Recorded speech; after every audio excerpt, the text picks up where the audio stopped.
Letzten Sonntag haben wir uns mit dem Durst in unserem Leben beschäftigt. Und nicht nur mit dem körperlichen Durst, sondern mit dem Durst von unserer Seele und mit diesen Brunnen, wo wir ihn versuchen zu stillen. Und ich als Winterthurer, ich mag eigentlich Brunnen. Weil Winterthur hat rund 300 Brunnen und im Sommer ist es ab und zu sogar so, dass man Leute in diesen Brunnen beim Baden antrifft. Das ist ein Ding in Winterthur. Baden in den Brunnen. Und wir in Winterthur meinen damals, das sei noch recht cool, wenn man das macht. Und ich sehe so im Zürich Oberland,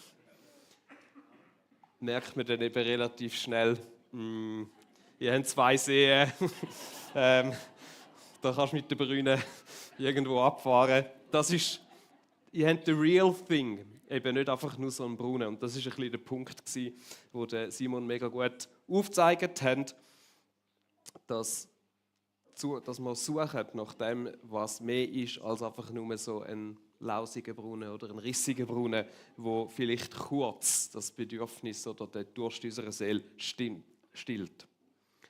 Ich weiß nicht, ob es dir gegangen ist, ob du dich auch schon gefragt hast, ja, was ist es eigentlich ganz genau, wo der Durst ausmacht oder wonach dass wir eigentlich Durst haben. Und ich weiß auch nicht, ob man jetzt das so pauschal sagen kann, aber ich glaube doch irgendwie so auf einer grundlegenden Ebene kann man eine Aussage machen. Es geht schlussendlich immer um etwas, das mit Erfüllung, mit Freude, mit Glücklichsein zu tun hat. Es geht vielleicht auch ein bisschen um das, was Hannes im Dezember da in der Predigt, die er da hatte, als abgestillt sein bezeichnet hat. Und ich habe auch einen witzigen Begriff gefunden oder einen speziellen Begriff, um das zu sagen.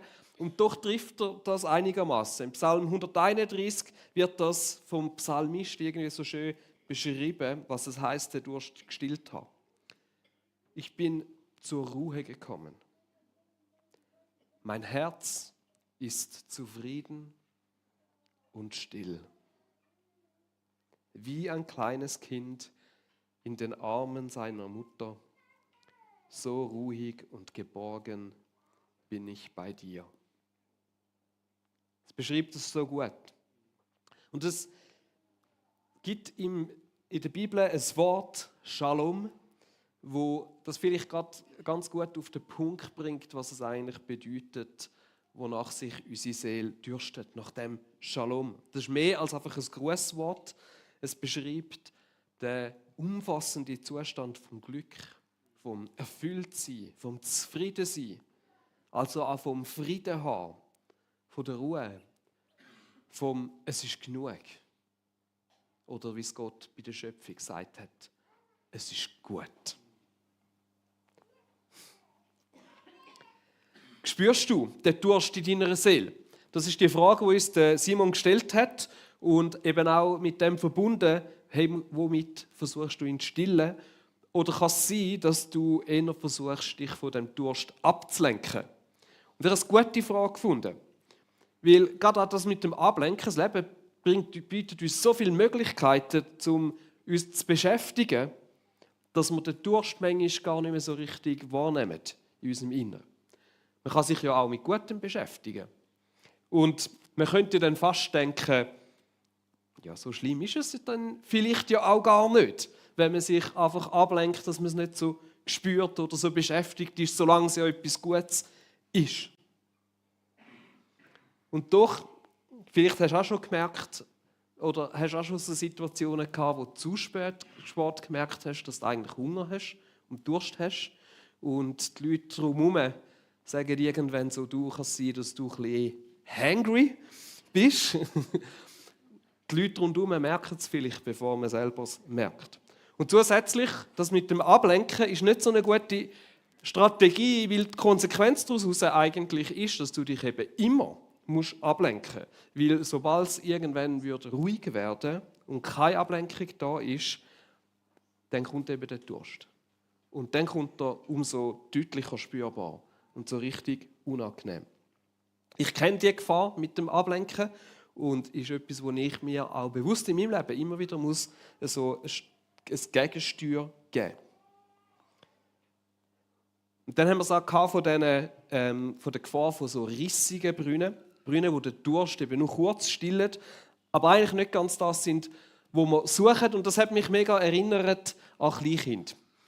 Sehr oft verlieren doch Kleinkinder nach einer kurzen Zeit oder nach nur ein paar Minuten Spielen mit etwas das Interesse an einem Spielzeug und suchen schon wieder das Nächste. Weil es eben nicht tot ist. Weil es nicht etwas ist, das lebt, weil es eben darum nur kurz spannend ist. Der Durst oder der Hunger nach etwas, nach Interaktion nur kurz stillt, das ist ein rissiger Brunnen. Und spannend ist dann das, was eben schlussendlich lebt, oder? Beim Vion ist das, wenn unsere Katze rum ist, oder? Dann geht er ab. Oder eben, wenn Mami oder Papi da sind und mit ihm spielen, dann ist das ganz eine andere Sache. Und dort, Achtung, vielleicht für alle Eltern, die Gefahr manchmal ist, dass eben Screens auf Kinder auch lebendig wirken, es aber nicht sind. Und das ist das, was sie manchmal vielleicht auch so gefährlich macht für unsere Kinder. Jetzt haben wir es von diesen Brunnen, vom Durst, und heute versuchen wir herauszufinden, wie können wir denn durch Gott erfrischt werden? Wie erfrischt Gott dein Leben? Und für mich sind so schöne kalte Getränke so eins von dem, was ich absolut liebe als Erfrischung. Ein kaltes Red Bull im Pool, wenn es von außen das Wasser kühlt, von innen ein Red Bull, I love it. Für andere ist es vielleicht der Wasserhahn und dann die Dusche, die kommt, erfrischendes Wasser, das Fenster. Ja. Das ist aber ein Gin and Tonic, das ist Danke vielmals. Den gönne ich mir dann am Nachmittag für den Sabbat. Danke. So gut. Genau. Oder Fenster auf und dann kommt frische Luft rein, so richtig erfrischend. Aber vielleicht im Generellen, das, was man häufig eben meint oder Erfrischung damit verbindet, ist, dass es etwas ist, das von außen kommt. Wir machen etwas, wir nehmen etwas zu uns und das soll uns erfrischen. Und mir ist etwas aufgefallen, nämlich in dieser Bibelstelle, die wir letzten Sonntag schon hatten, wo Jesus am Laubhüttenfest vor die Menschenmenge antritt und seine Rede hat. Wir lesen da gerade die Stelle nochmal. Am letzten Tag, dem größten Tag des Festes, trat Jesus vor die Menge und rief: Wer Durst hat, soll zu mir kommen und trinken. Wenn jemand an mich glaubt, werden aus seinem Inneren, wie es in der Schrift heißt, Ströme von lebendigem Wasser fließen.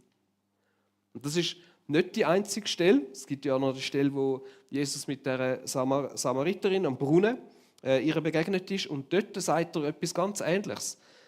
Er sagt, jeder, der von diesem Wasser trinkt, wird wieder Durst bekommen. Wer aber von dem Wasser trinkt, das ich ihm geben werde, wird niemals mehr durstig sein. Das Wasser, das ich ihm gebe, wird in ihm zu einer Quelle werden, die unaufhörlich fließt bis ins ewige Leben. Also Jesus redet, dass wer von ihm trinkt, zu ihm kommt, lebendiges Wasser überkommt, aber aus dem Inneren. Nicht eine Erfrischung von außen. Dass sich so eine Person nicht immer wieder von außen irgendwo eine Erfrischung holen muss, sondern dass sein lebendige Wasser in uns zu einer Quelle wird, die unaufhörlich fließt. Und mit dieser Quelle hat er, wenn man dort weiterlesen würde, den Heiligen Geist gemeint. Und ich glaube, das ist einer von den wichtigen Punkten für heute. Erfrischung von Gott, die kommt von innen und nicht von außen. Und darum ist es wichtig, dass wir vielleicht auch anschauen, ja, wie erfrischt uns denn Gott von innen. Der Paulus, der redet an verschiedenen Orten auch vom inneren Mensch und vom äußeren Mensch. Und dass der innere Mensch durch den Heiligen Geist immer wieder auf eine neue Art und Weise gestärkt oder eben erfrischt wird. Zum Beispiel im Epheser 3,16. Er gebe euch nach dem Reichtum seiner Herrlichkeit mit Kraft gestärkt zu werden durch seinen Geist an dem inneren Menschen. Das innerlich gestärkt werden, das ist eigentlich die Kraft vom Evangelium. Es ist die Kraft von Gottes Reich. Nämlich, dass unser Leben nicht muss von den äußeren Umständen bestimmt sein, sondern dass in der Verbundenheit mit Gott unser Leben von innen heraus immer wieder erfrischt und gestärkt werden kann. Lebensfreude, Hoffnung, Zuversicht, der innere Frieden, das Shalom, das sind Sachen, die kommen vom Innen und sie sind nicht, wie wir das eben häufig meinen, abhängig von außen, von den Umständen, von was wir überkommen, was wir zu uns nehmen, sondern es ist aus unserem Inneren. Es ist nicht, wie wir das häufig meinen, abhängig von unseren äußeren Lebensumständen. Gottes Liebe möchte dein Leben erfüllen und in dir zu so einer nie versiegenden Quelle werden, wo dein Durst nach Leben stillt. Die gute Nachricht vom Evangelium ist, dass du nicht Reichtum brauchst, um deinen Durst zu stillen. Dass du nicht angewiesen bist auf menschliche Anerkennung, um den Durst nach gesehen zu sein, zu stillen. Dass du nicht den oder das brauchst, um zufrieden zu sein. Dass du Frieden haben kannst inmitten von schwierigsten Umständen. Dass du genug haben kannst, auch wenn es dir vielleicht äußerlich an vielem mangelt. Dass du Hoffnung hast, auch wenn die Situation um dich herum hoffnungslos aussieht. Ist das nicht mega erfrischend? Das ist doch, wenn wir anschauen in dieser Welt, das ist eine erfrischende Nachricht. Und das ist das Evangelium. Wer sich von Jesus beschenken lässt, der ist nicht mehr angewiesen auf einzelne so flüchtige Glücksmomente, Anerkennung oder Materielles, um den Lebensdurst zu stillen. Sondern es entsteht eine Quelle in unserem Inneren, wo es uns immer wieder erfrischt. Im 2. Korinther 4 heißt es, das sind also die Gründe, weshalb wir uns nicht entmutigen lassen. Mögen auch die Kräfte unseres äußeren Menschen aufgerieben werden, unser innerer Mensch wird Tag für Tag erneuert, erfrischt. Tag für Tag. Das ist etwas Andauerndes, etwas, wo nicht einfach nur einmal passiert, sondern eine Quelle in uns, die anfängt zu fliessen und wo täglich sprudelt oder wo wir eben vielleicht täglich dran hin und trinken davon. Und ich möchte mit euch noch ein bisschen anschauen, wie denn das schlussendlich gehen kann und wie das in unserem Leben aussehen kann. Wie denn wir so erfrischt werden durch die Quelle, die in unserem Inneren sprudeln soll. Und da gibt es 2, 3 Sachen, die sind auf den ersten Blick noch erstaunlich. Zum Beispiel lesen wir in den Sprüchen, dass es heißt: Vertraue dem Herrn von ganzem Herzen und verlasse dich nicht auf dein eigenes Urteilsvermögen. Achte auf ihn, was immer du tust, dann ebnet er dir den Weg. Halte dich nicht selbst für weise, sondern hab Ehrfurcht vor dem Herrn und meide das Böse. Das ist gut für deine Gesundheit und gibt dir Kraft wie ein erfrischendes Getränk. Also quasi das Red Bull aus der Bibel. Aber es ist noch speziell. Es ist sehr unerwartet, die Quelle der Erfrischung. Fast ein bisschen einfach auf ein Stück weit auch, habe ich so gedacht. Und ich habe im ersten Moment wirklich gedacht, so, okay, ich finde das noch schwierig zum Predigen. Und was ist irgendwo so der Zusammenhang? Und dann müssen wir ein bisschen drin eintauchen. Wie ist Gottvertrauen, Ehrfurcht vor Gott eine Erfrischung? Und man merkt, im Kern ist das ja eigentlich die große Frage, um die es in der Bibel von Anfang an geht.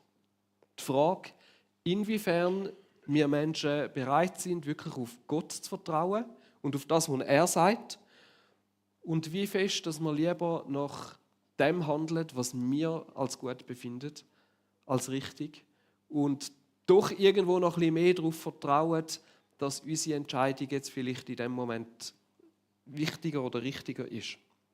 Und ich glaube, so im Grundsatz sind wahrscheinlich die meisten da, die an Gott glauben, würden sagen, natürlich vertraue ich auf Gott.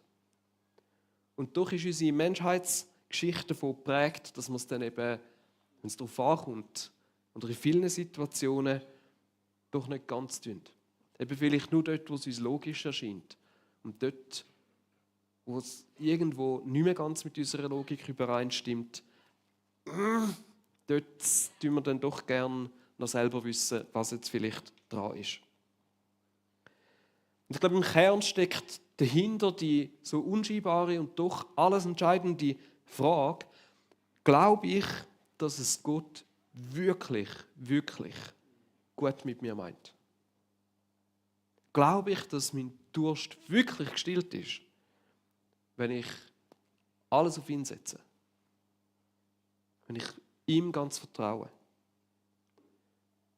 Und da gibt es so viele Bereiche, wo sich oft zeigt, wie schwierig dass es uns doch fällt, selbst wenn wir überzogene Christen sind. Nennen wir, ich nehme jetzt mein Beispiel, oder zum Beispiel der Zehnte.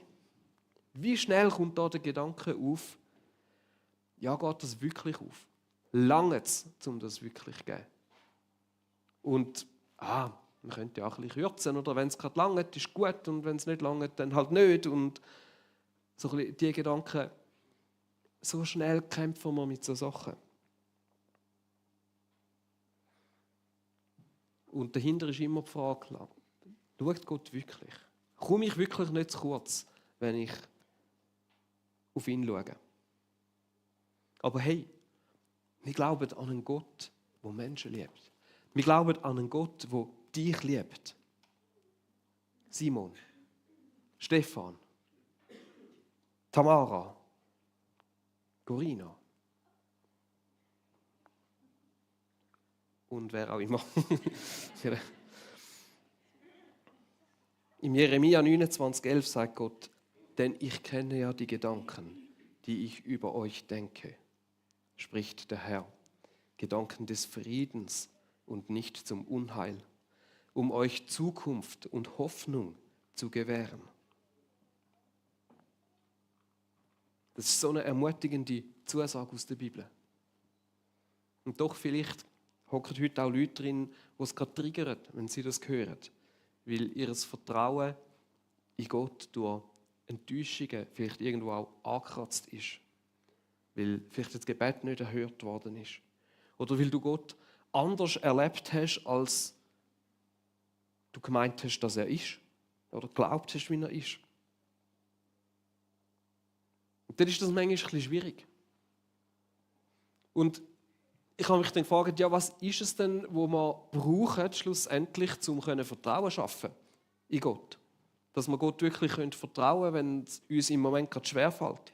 Und so die erste Antwort, oder das, was wir oft so denken, wäre, ja, dass Gott das wird tun, wo wir ihm so dringend darum bitten. Wo es uns vielleicht innerlich so fest danach ruft, wo ein Schmerz vielleicht auch rum ist oder wo man so fest betet drum. Und das mag vielleicht irgendwo Sinn sein, aber interessanterweise zeigt die Forschung, dass einer der wichtigsten Faktoren für Vertrauen erlebte Nähe ist. Und nicht die Dienstbereitschaft vom anderen für meine Anliegen oder dass er gerade so verkumpelt, wenn ich etwas brauche. Und ich möchte auf die erlebte Nähe nachher noch ein bisschen eingehen. Aber oft ist es so, wenn steht das hinter unseren Enttäuschungen irgendwo Gottesbilder oder auch Wunschvorstellungen stecken, wie Gott sein sollte oder uns gesagt worden ist, dass Gott eben ist, wo manchmal ein bisschen einseitig sind. Und ich möchte dich ermutigen, wenn du irgendwo von Gott enttäuscht bist, statt dich von ihm irgendwo abzuwenden, dich vielleicht auch mal damit beschäftigen oder mit jemandem darüber zu reden, was dann eigentlich dein Gottesbild ist und dort irgendwo auch nochmal prüfen, ist das vielleicht wirklich so? Oder vielleicht gibt es auch irgendwo dort einen Punkt, wo man ein bisschen anschauen könnte. Was uns die Bibel zeigt, ist ein Gott, der uns Menschen näher sein möchte und der das Beste für uns im Sinn hat. Auch wenn das vielleicht für uns und unser Urteilsvermögen nicht immer so klar ersichtlich ist. Vielleicht sagt darum in Sprüchen auch, vertraue nicht auf dein Urteilsvermögen, sondern auf sein. Und das Evangelium ist die gute Nachricht von Gott, wo Mensch geworden ist, wo auf die Welt gekommen ist, wo den Himmel verloren hat, wo am Kreuz für uns gestorben ist, wo bereit ist, alles für dich und mich anzugeben. Ich finde das extrem vertrauenswürdig. Es ist ein Gott, der nicht einfach nur fordert, sondern der gibt, der schon gegeben hat und das ohne eine Vorbedingung zu stellen. Und in der Bibel fordert Paulus uns dann auf, da im Brief an die Römer, dass eine Reaktion von uns darauf ist, dass wir eben uns ganz Gott angeben und unser Vertrauen voll und ganz auf ihn setzen. Im Römer 12 heißt es, weil ihr Gottes reiche Barmherzigkeit erfahren habt, fordere ich euch auf, liebe Brüder und Schwestern, euch mit eurem ganzen Leben Gott zur Verfügung zu stellen. Seid ein lebendiges Opfer, das Gott dargebracht wird und ihm gefällt. Ihm auf diese Weise zu dienen, ist der wahre Gottesdienst und die angemessene Antwort auf seine Liebe. Also es ist eine Reaktion auf seine Liebe und was er für uns tun hat. Passt euch nicht den Maßstäben dieser Welt an, sondern lasst euch von Gott verändern, damit euer ganzes Denken neu ausgerichtet wird. Nur dann könnt ihr beurteilen, was Gottes Wille ist, was gut und was vollkommen ist und was ihm gefällt. Also es geht da dann schlussendlich auch wieder ums Denken, um den inneren Mensch, der verändert wird. Und ich möchte dich fragen, heute an diesem Morgen, was haltet dich persönlich zurück, zum Gott vielleicht ganz zu vertrauen, zum dein Leben ihm ganz anzugeben? Oder gibt es vielleicht in deinem Leben Bereiche, wo dir schwerfällt, wo du irgendwo ausklammerst? Und könnte es nicht eine Erfrischung sein für dein Leben, Gott nochmal ganz neu dein Vertrauen zu schenken? Dort loszulassen, wo es dir vielleicht bis jetzt schwer gefallen ist. Oder wo du irgendwie noch krampfhaft festhebst und selber schaust, dort vielleicht irgendwo nochmal bereit sein, einfach loszulassen und auf Gott zu vertrauen.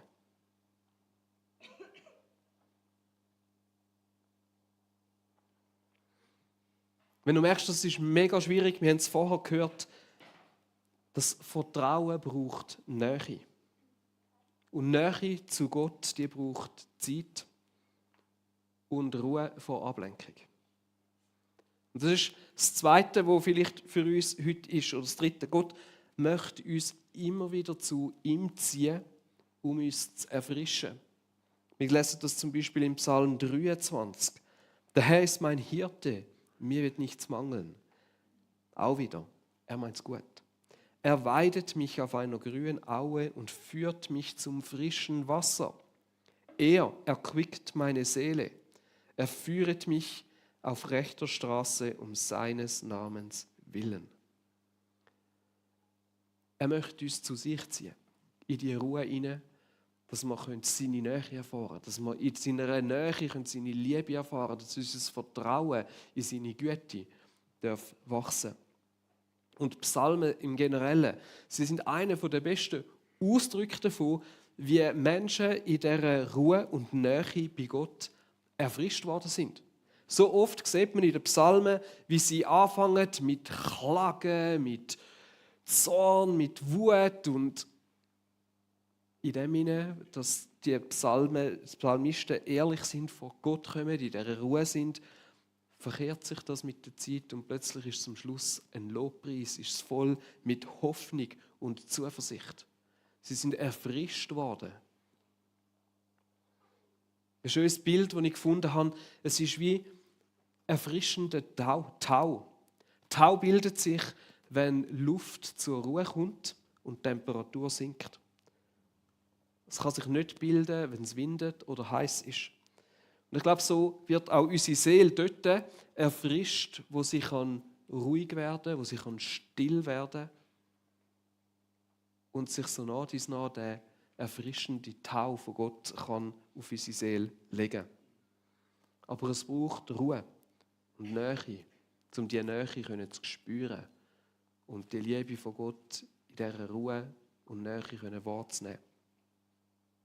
Und wenn du merkst, dass es dir mega schwierig fällt, Gott zu vertrauen, dann ist vielleicht das dein Schritt, zum erfrischt werden, die Nähe zu suchen, die Liebe versuchen zu spüren, die Gott für dich hat. Und schlussendlich möchte ich nochmal auf den Heiligen Geist zurückkommen. Jesus hat gesagt, der Heilige Geist ist es, wo wie zu einer Quelle von lebendigem Wasser in unserem Inneren wird und sprudeln lässt. Und ich merke, dass es mir manchmal so geht, dass sich die Quellen irgendwo verstopft. Oder dass sie irgendwie zudecken.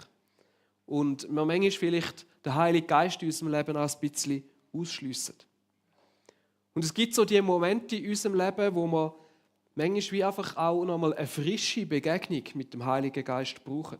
Ein frisches Öffnen von dieser Quelle. Es nochmal ausbuddeln oder eben es vielleicht innerlich auch wirklich zu dieser Quelle zu gehen.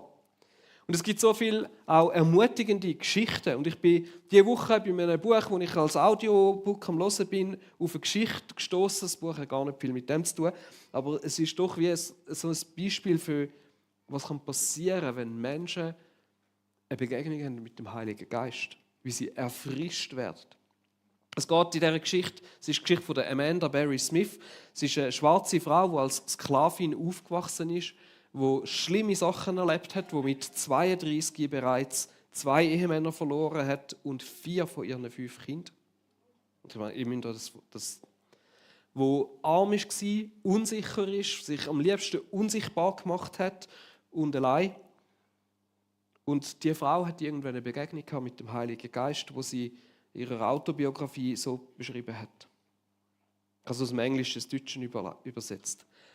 Eine Welle kam über mich und ein solches Emporquellen in meinem Herzen. Wie ich es durchlebt habe, kann ich nicht sagen. Doch die Seligkeit der Liebe und den Frieden und die Kraft werde ich niemals beschreiben können. Oh, welche Herrlichkeit meine Seele erfüllte. Das große Vakuum in meiner Seele begann sich zu füllen. Es war wie ein wohltuender Trunk kühlen Wassers. Und ich fühlte es. Ich wollte rufen, Glory to Jesus. Gerade als ich meinen Fuß auf die oberste Stufe setzte, schien ich eine Hand zu fühlen, deren Berührung ich nicht zu beschreiben vermag. Es schien, als drücke sie mich sanft auf den Scheitel meines Hauptes und ich fühlte, wie sich etwas öffnete und herabrollte und mich bedeckte wie ein großer Mantel. Ich fühlte es deutlich.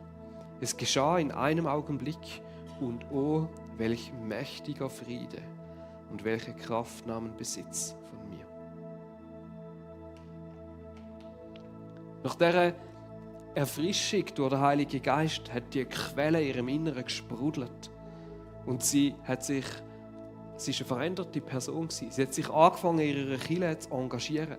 Sie hat angefangen, im Lobpreis mitzusingen. Sie hat angefangen, zu predigen. Sie ist eine der ersten weiblichen, schwarzen Evangelistinnen geworden, die mutig das Evangelium verkündet haben. Auch vor Weissen, was in der damaligen Zeit ein Novum war.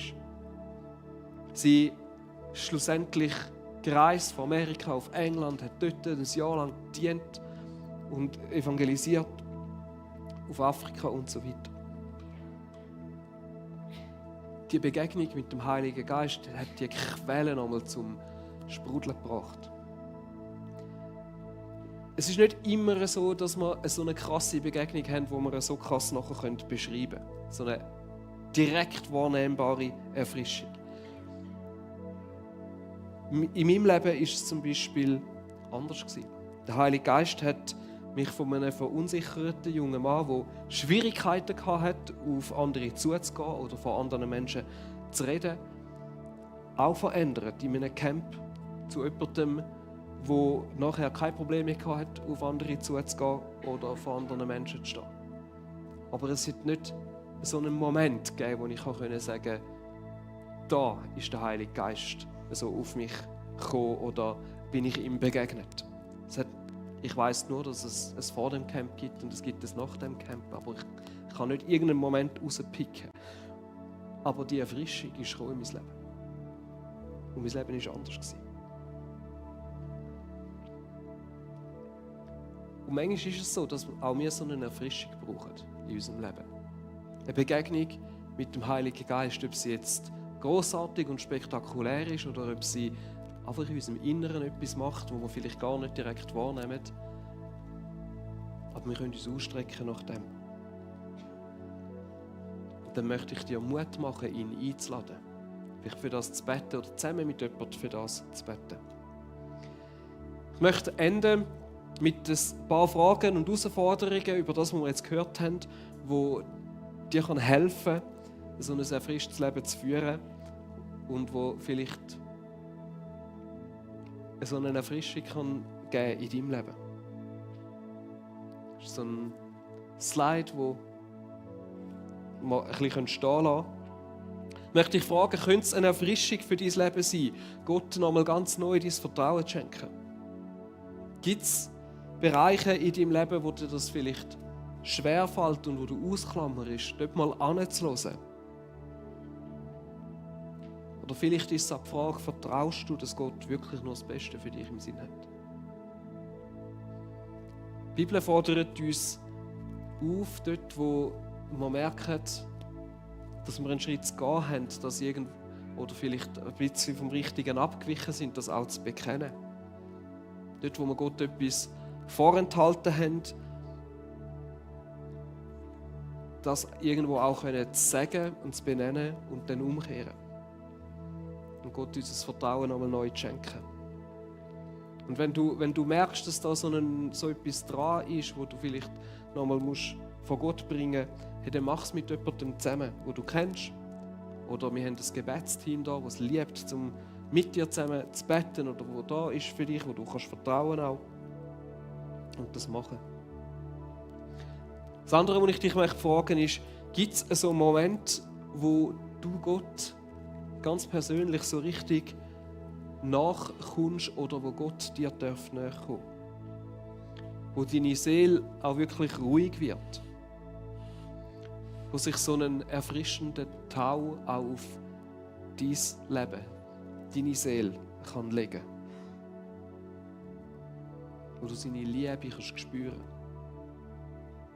Ich möchte dir Mut machen, die Nähe zu suchen. Es ruhig werden lassen in dir und die Ruhe auszuhalten. Und gib Gott an, dort wo so ein ungestillter Durst sich dort plötzlich in dir regt, wenn du merkst, ich kann das vorher immer irgendwo auf die Seite tun. Und als letztes, die Frage, brauchst du eine frische Begegnung mit dem Heiligen Geist? Wie gesagt, das ist nicht etwas, was wir machen können. Aber Gott, der Heilige Geist, der möchte Raum nehmen in dir, wenn du ihm gibst. Und unser Gebetsteam, wie gesagt, sie tun mega gern mit dir für das zu beten, dass der Heilige Geist dich nochmal neu erfüllen kann und das lebendige Wasser in dir nochmal neu fließen kann. Ich bete für uns. Dann lassen wir die Fragen 1-2 Minuten stehen und dann setzt die Band ein. Und vielleicht können wir dann zum Worshipen wieder aufstehen. Vater im Himmel, ich danke dir, dass du vertrauenswürdig bist. Und dir zu vertrauen, bringt Erfrischung in unser Leben. Auch wenn es vielleicht für uns im ersten Moment nicht logisch erscheint. Und doch ist es eben so erfrischend, die Botschaft vom Evangelium, zu wissen, dass die Erfrischung von innen kommt. Zu wissen, dass der Durst gestillt wird von innen. Dass wir nicht abhängig sind von Anerkennung, von Hab und Gut, von Zielen, die wir erreicht haben, sondern dass du den Durst stillst. dass dich kennen, dem Heiligen Geist erfüllt sein, unseren Durst stillt. Immer wieder. Dass unser Innere tagtäglich erneuert wird. Der Heilige Geist, ich bitte dich jetzt auch einfach, dass du Menschen begegnest, dass du deinen Finger auf Sachen hebst, dort wo es dran ist. Und dass wir dürfen den Mut haben oder eben das Vertrauen in dich haben, zum Schritt machen, dort wo es dran ist. Ich bete um ein frisches Gottvertrauen.